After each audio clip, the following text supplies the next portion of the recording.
If you feel like you're going to go into a meeting that's going to be heated, you want to prepare for that meeting mentally. You have to be in a calm space. Otherwise, your aggressive energy, people will feed off of that, and it's just going to turn into a shouting match. You need to prepare your mind and your emotions. That means taking a minute or 2 or 3 or 5, taking deep breaths, maybe going for a walk without your phone, and relaxing it, being grateful for a few things that are happening in your life right now. It shifts your mood and mindset, and now you're ready. When you walk in, you're a little bit more peaceful and happy, and the person or people you're going to talk to can feel that energy, and they're going to trust you more because of that. Welcome back to another episode of The Leader Within. Today, I'm excited to introduce Pandit Dasa, CEO of Work Mindful Corp. His areas of expertise include workplace culture, future of work, resilience, mental health, and mindfulness. As an accomplished author, speaker, and former monk, he has addressed numerous Fortune 500 companies and some of the world's largest organizations. Given his experience, I'm excited to have him share his insights with you. Well, welcome, Pandit.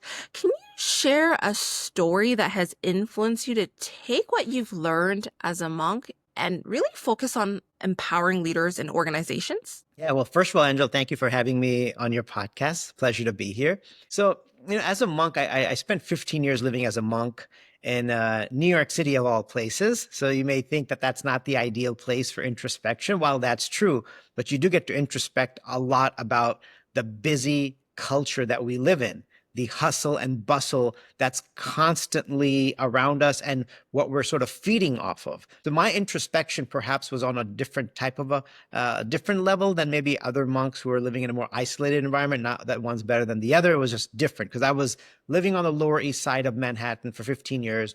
The moment you walk out, you see cars, buses, trucks, jackhammers, drunk people, sober people, all at the same time. And so you're just wondering what is driving all of these people. And then ultimately, I grew up, my parents had nothing, went on to become millionaires.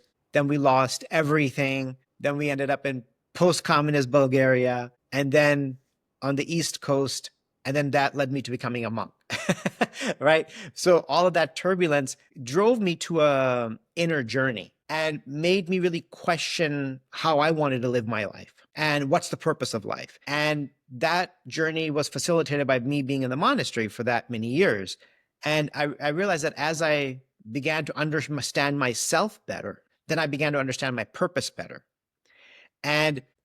But my realization was if we're not taking time out to understand ourselves better, our emotional needs, our emotional lacking, that's inside, if we're running from a space of emptiness and insecurity, fear, trauma, all of these things, if that's what's brewing inside, that's what's going to show up on the outside, especially when you're leading an organization or leading, maybe not the whole organization, a team of people. If your fuels are things like fear, insecurity, traumas, whatever it is, if that's what's kind of running your ship, that's what's going to show up and that's what's going to impact your team and their productivity and the harmony that you have with each other. And so, my time as a monk has completely shaped my life. Like I thought I would take over my dad's jewelry business and just live that sort of life, and I can now see how empty my life would have been. I would have probably had money and nice cars and houses. I already had a nice car. My parents did well initially for some time and I had a big house and everything like that. So I realized that wasn't going to fill the empty gap inside. And I think that in order for us to lead from within, you have to look within and you have to fill the gaps, the emptiness there, with, maybe it's meditation, maybe it's positive relationships, maybe it's work-life balance, good health, good mental health. When we're in a good space, that is the only way we can lead with purpose, with empathy, and create an environment where people have a sense of belonging, they feel protected, they feel supported, and they really want to give it their best shot. I want to dive into one piece of your story there that really caught my attention from the perspective of your parents had to build and rebuild from nothing, right? So I know from when you grow up in an ethnic background, usually when you witness those events, you either go one of two directions. You go towards a direction of, I'm going to do everything and everything I can to never be in that position again. And then you get sucked into this like our capitalistic society. And then it's just, there's always going to be forever gaps that you have to fill, right? There's that aspect of it. And then I'm sure there's individuals in between, and then there's the far end of it where sometimes it leaves individuals feeling crippled, right? But yet you kind of went on the other end where you're like, you know what, I'm just going to take a moment and think about like, okay, I'm going to go inwards, reflect, and then kind of reassess and pick the path forward. So I'm curious, like, were there external factors that kind of created resistance for you to go down towards that path? Monastic path? Yeah, the monastic path, instead of be like, listen, you got to go down the other way to just feed into the capitalist society, essentially, right? Well, everyone's on their very unique journey. And why I decided to go that route, it's really hard to say what are all the things that made my thinking say that I want to leave all this behind and focus on myself. Whereas a lot of folks would say, you know what, they're going to get drunk every day and do other things that may be very unhealthy for their whole physical, mental, emotional, family well-being. Why is it? This could almost get into a philosophical and spiritual discussion, so we probably don't want to go there. Why is it that I made that choice as opposed to doing something super unhealthy, right? Why? How did I do that? And that's hard to say. Obviously, at some point in my very long journey, I chose to be attracted to introspection as opposed to external gratification to numb the pain. I can't even answer how and when in my journey I made those decisions, right? Were there external and internal factors? Externally, I mean, I met some monks in New York at some point, and they planted a seed that I should go to India and explore, thinking about my life. And I'm like, what does that mean? But then I took their advice. My parents didn't pressure me too much about that. Luckily, I know some parents completely flip out. I think maybe especially like Indian parents. I don't want to speak for the Asian culture as of a whole, but Indian parents would flip out because that's not what Indians come to America for. You have two choices: medicine or engineering, and a couple others that, as long as they make a six-figure, that's okay. So they didn't protest too much, so allowed me, and I'm grateful that they didn't, because I might have caved. But also life had given me a pretty solid beating, I can say. The financial ups and downs. And I grew up in LA, and then when we lost everything, we moved to Bulgaria and then to the East Coast. So I lost all my friends. So socially, I took a big hit. Emotionally, I had taken a big hit. And I realized that I had everything that I ever wanted, the American dream. By the time I was like 10, my parents had become millionaires. They worked 7 days a week to get there for about 8 years. And so I realized that having all of that, I still wasn't fully satisfied. There was always, I was always going through life, driving a nice car, nice house with a pool and everything. I realized later that there was some empty space in my heart that had never been filled, even when I had all of that stuff. That stuff gets you recognition from people, but it doesn't get you love and satisfaction. It doesn't help you find your purpose. So they didn't put up a fight. Internally, there was a little fear, like, okay, what am I going to discover if I go to India to live in a monastery? And most of my time as a monk was in New York. The first 6 months were in India. And then as I stayed in the monastery, I did begin to worry at certain points, like, hey, how am I going to make an income? Almost 30 years old. And, I haven't even started a career. Like, what's going to happen? But I'm like, I'm not walking away from something that's giving me joy and helping me understand life better. And I'm not going to let fear make that decision for me to pull me out of the monastery when my training, my education, my understanding of the world isn't complete. If I were to pull myself out sooner, I think it would have been the biggest disservice I would have done to myself, because all I would have thought about was the satisfaction I was gaining in the monastery. That hit deep, because I think about the amount of individuals who have not had, I don't know if privilege is the right word, created space is the right word, whatever it may be, to take that level of introspection. Because I think why certain individuals are just really bogged down in their positions or their business or whatever, maybe is because of that fear, right? It's like, if I let go, I've already put in so much time and energy. I've already invested so much money. If I walk away now, but then they don't get that inner peace potentially, or that joy, or the ability to fill in that gap. So it's always interesting to me, like listening to different individuals and how they make those decisions or what they kind of reflected back on hindsight. And so, based on your daily practice, navigating the noisiness of the world, how do you effectively lead the leader within? I think I always try to approach it from a place of service. And again, going back to my monastic life, so I'm a professional speaker, right? So that's what I do. I give speeches at conferences. And that journey began in the monastery. And people don't believe it. It's hard for them to believe. I was absolutely terrified of public speaking. Like you would have a hard time finding someone more terrified of public speaking than me. Like I know people just don't believe it, but that's really the case. I had no confidence. I was shy. I was scared. Every synonym you can find it applies to me when it comes to public speaking and being terrified of it. But then in the monastery, I started to speak as a service. I was speaking to college students actually on mindfulness, work-life balance, having a healthy relationships and everything like that. And I realized that it was really helping them. And I wasn't getting paid for that. For those 15 years, I was giving speeches and not getting a penny. And I was just happy serving. So I think, and then that gradually turned into a speaking career. When I left the monastery 11 years ago, people started inviting me to speak in companies. And my realization is because I spent time serving others, now the universe is reciprocating with that service by giving me opportunities where I can continue to help people live better and have more work-life balance and get paid to do it. And it was interesting in the beginning, because as a monk, you're not supposed to take money, but I wasn't a monk when I left the monastery. I was like, I'm working. I had a hard time taking money. I'm like, oh my gosh, I'm sort of betraying my tradition as a teacher of teaching and taking money.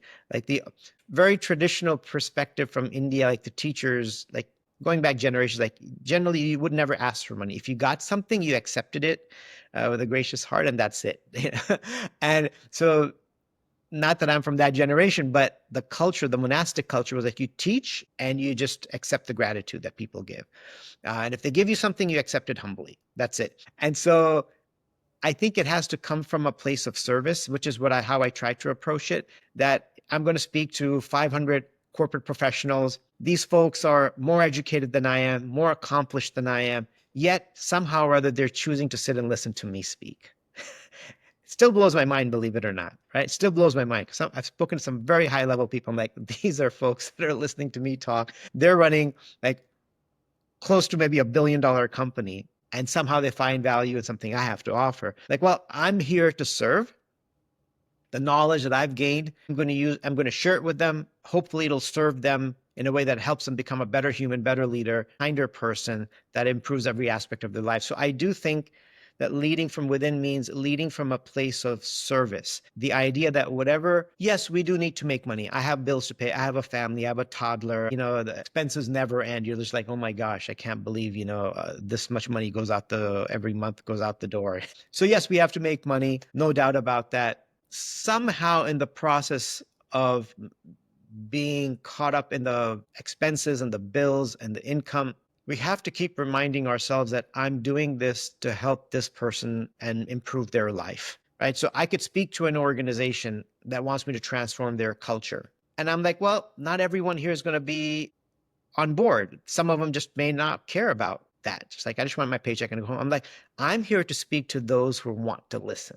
I'm here to serve those individuals, because you're never going to deliver a message where every single person is like, I'm on board with that. Let's all do it. A lot of people show up because they're supposed to be there, and maybe they don't care. Most do, I think. So from a point of service, focusing on those who do want to hear, and knowing that I'm here to do the best I can to help make their lives better.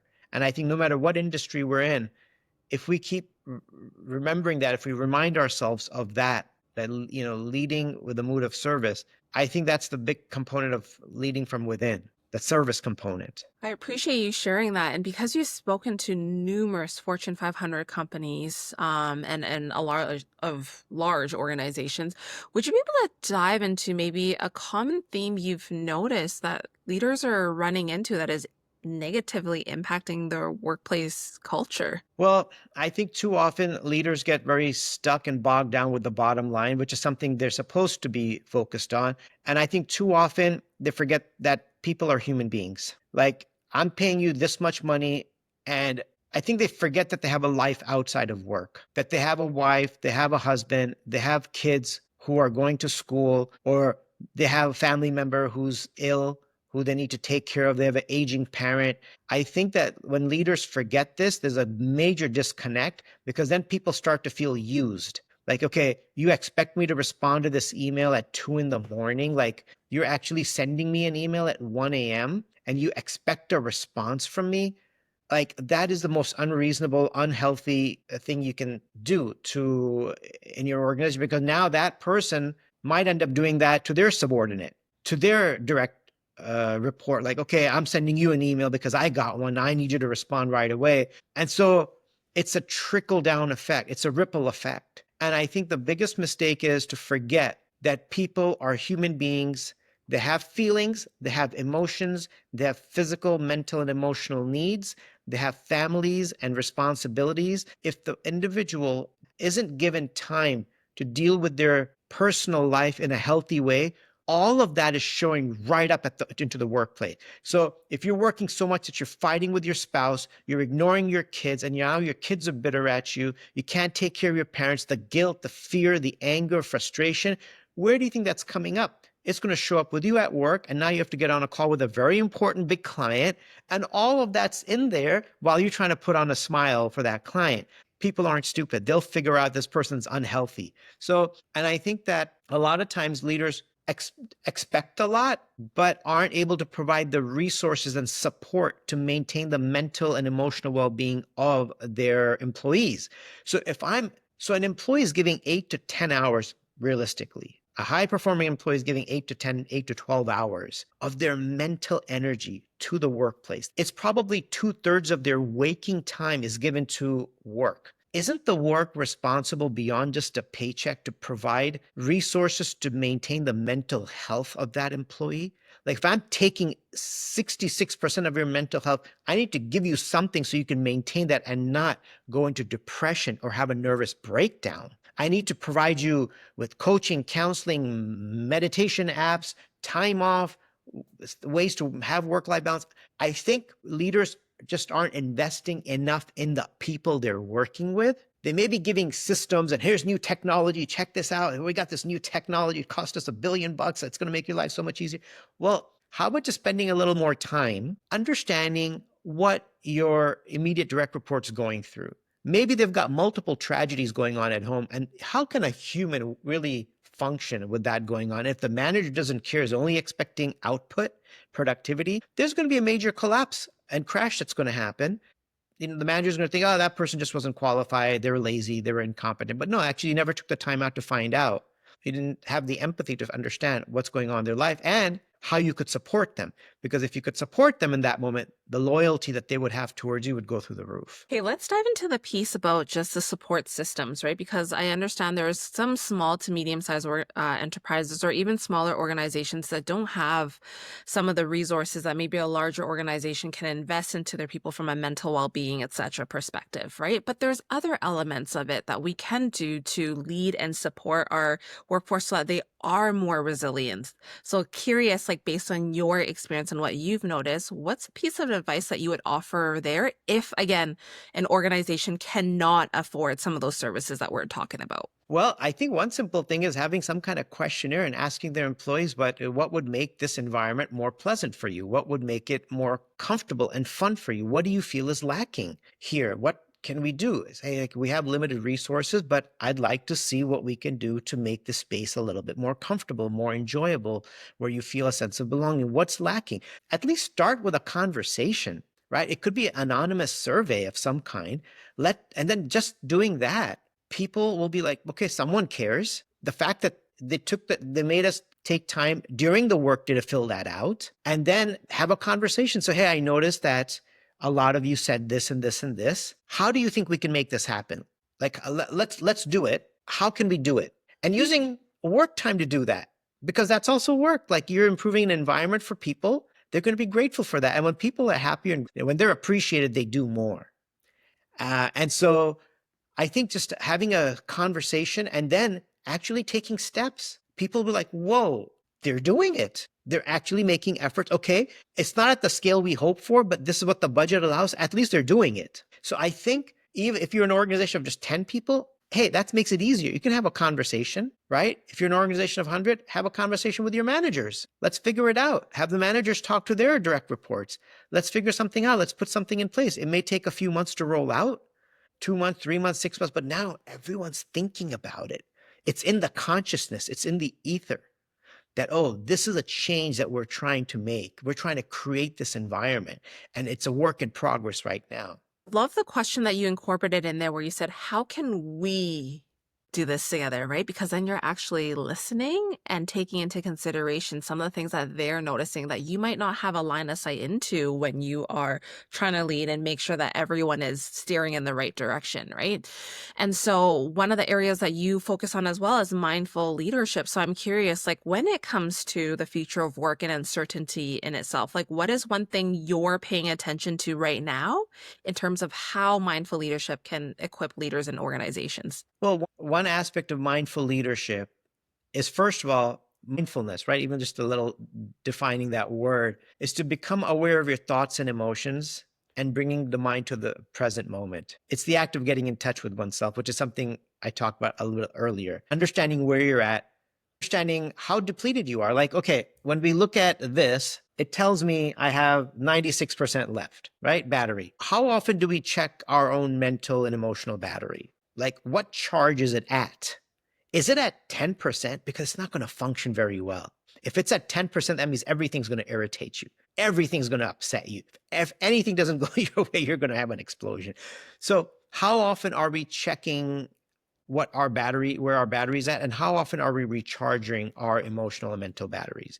So being in touch with oneself, which is, I think, something most people don't do, especially high position leaders in big organizations. They almost have no time for that because they're spending 16, 18 hours a day thinking of and working and working and working, working. So that's one component of mindfulness, being aware of where you're at mentally, emotionally, physically, right? Spiritually, even. Like, where are you at? And then once you're in touch with that, I think you start to realize that, hey, I wonder where my employees are at. Like, I didn't realize I was running at 30% for the longest time, or 20%. It was in red. The battery symbol was red, and I was ignoring it. I wonder how everyone else is doing. Like, if I'm in red, I've probably put them in red as well. They're probably running in red just to keep me happy. And so I think that once that happens, one component of mindful leadership that I like to think about, again, as in addition to leading to serve, but also leading in a way that you're constantly appreciating your colleagues. I think this is something that gets skipped a lot. Again, as a leader, you may just expect, hey, I'm giving the paycheck. You're supposed to do the work. That's fine. But at the end, we're humans. We're not robots that are supposed to do the work. As a human, I have emotions, and those emotions need to be satisfied. And part of one way they're satisfied is through a little praise, a little glorification, a little recognition, a little appreciation. Hey, I really appreciate that you showed up to this meeting a little bit early. You were really prepared, and you said some really positive things in the meeting, even though things aren't going so well, but you had such a positive perspective. It uplifted me, and I saw that it uplifted some of our colleagues too. I really appreciate that you did that. You changed the whole mood of the meeting by your attitude. And, that's something I can learn from. Like, whoa, can you imagine if somebody just gave you that humongous compliment?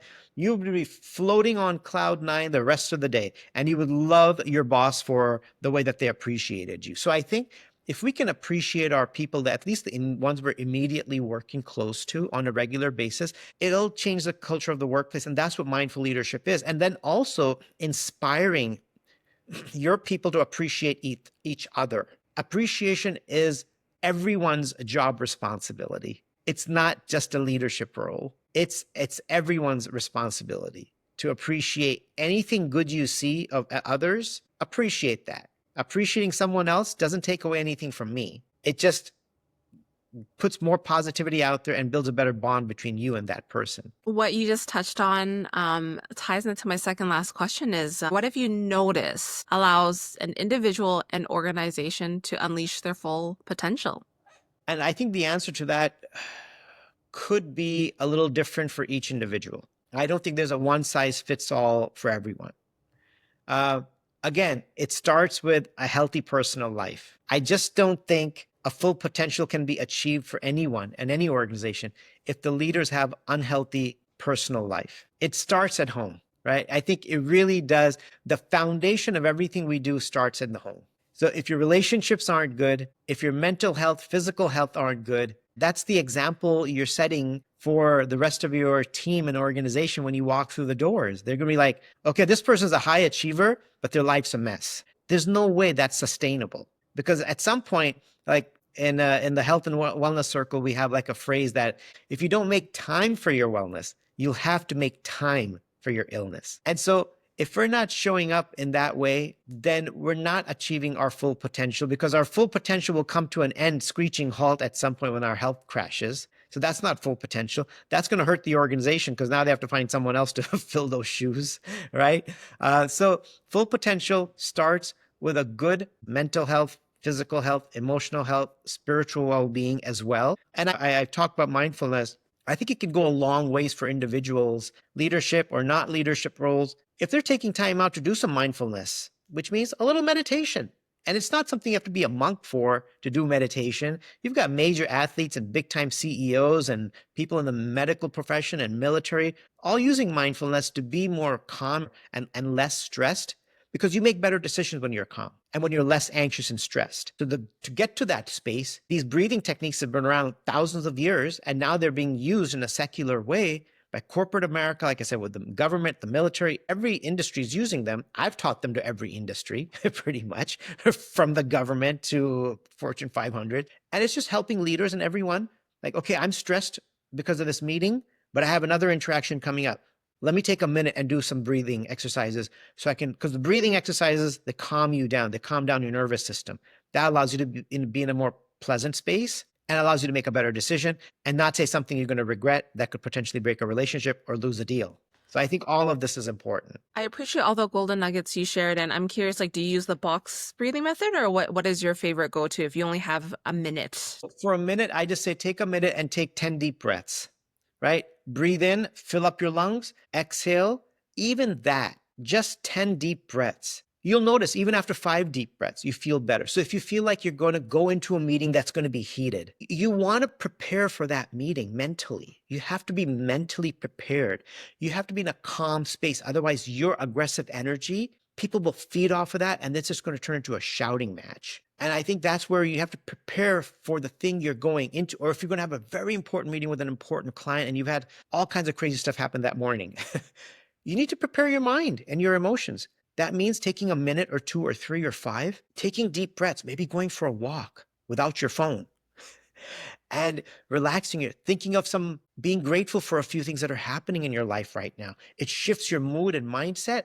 And now you're ready. When you walk in, you're a little bit more peaceful and happy. And the person you're going to talk to, or the people you're going to talk to, can feel that energy, and they're going to trust you more because of that. As an empath, I fully can relate to that energy and even the emotions piece. So last question to you is, what's one thing that is top of mind for you right now, in the sense that you are of service to so many people? So if others want to be of service to you or just want to connect with you, what's one thing that's top of mind? Well, I think those who want to connect with me, obviously, like we connected because of LinkedIn. So I'm trying to post positive, helpful, informative content on LinkedIn on a regular basis, just so that those who are visiting can get something important that'll help them that day, right? Like something practical and relevant.